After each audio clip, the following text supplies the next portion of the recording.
All right, China, I fixed your problem here. So, I was getting this set up here for the collet adapter.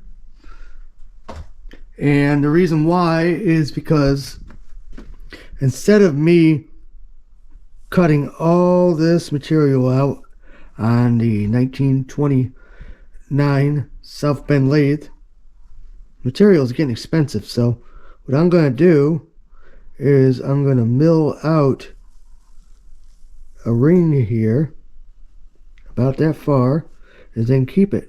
And why I'm going to keep it is for the next upcoming project that I will say it involves the drill press, and that's all I'm going to say. So in setting up this, what I did is I changed this to a 3/8 end mill instead of a 1/2 inch. Found a shorter one too, but I didn't have no way to hold it down. So I thought first I'm going to put it on the dividing head, but I only have one screw holding it on there, and as you see, it ain't a great idea. Plus, with the chuck here, not with the jaws, I actually run out of travel to where I am literally a paper thickness away from kissing the top of this, so can't work. So that ain't gonna fly. So I had this I purchased a long time ago. Real nice gentleman. I hope he's doing well. He told me he had cancer, and I hope he got through that, but I don't know. So if you're watching, hopefully you're doing well, because I know he's subscribed. So the Chinaman here sent to him, and I got these hold downs right here.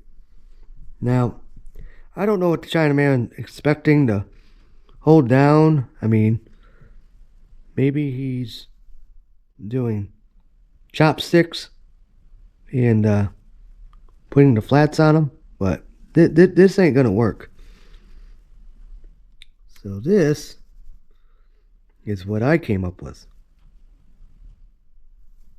These are 5/16 by 18,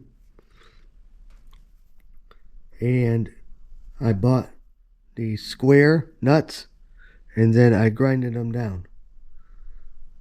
See my lovely work. This was the first one that flew out of my hand, but since that one flew out of my hand, I thought about, well, while I take my time and figure out what to do, and now I came up with a surefire method, and I'm going to show you guys how to do this. So what you do is first, don't use the front, use the side here. Now I'm going to tell you the dangers about this is when you're using the side of your grinding wheel, it cannot actually take radial loads because it will shatter on you. So don't go, sparks flying everywhere. Just take your time, light passes back and forth. Make sure you got some water, oil, whatever you got on hand to make it cool. So what I do is I put the nut on here, and I take these pliers here and I grab hold of the nut part, and then I just go back and forth nice and slow. Then after I look at it, make sure I'm doing it even, quench it, repeat, quench it, repeat, over and over.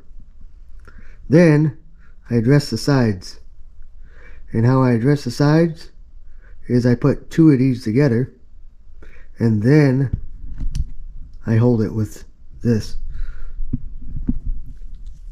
and then I address the sides back and forth, back and forth.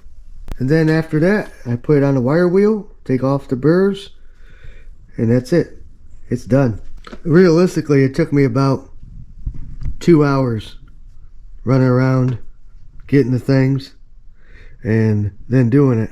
But if I already had these together, it probably would take me half an hour to do all 4 of these,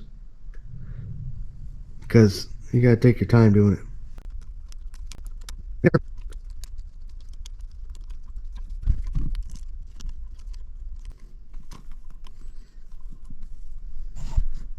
Right there. Perfect.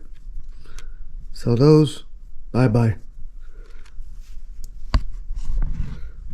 Alright, well, that's all I got for this episode. So, if you guys get some of these, when you buy one of these, just pitch them out and do this idea. It'll save you a heck of a lot of hassle. Plus, you ain't got to worry about snapping these off.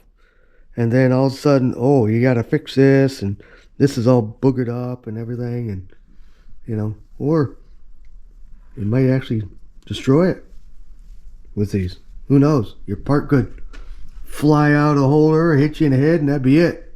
All because Chinaman went cheap. Real cheap. I mean, that's horrible.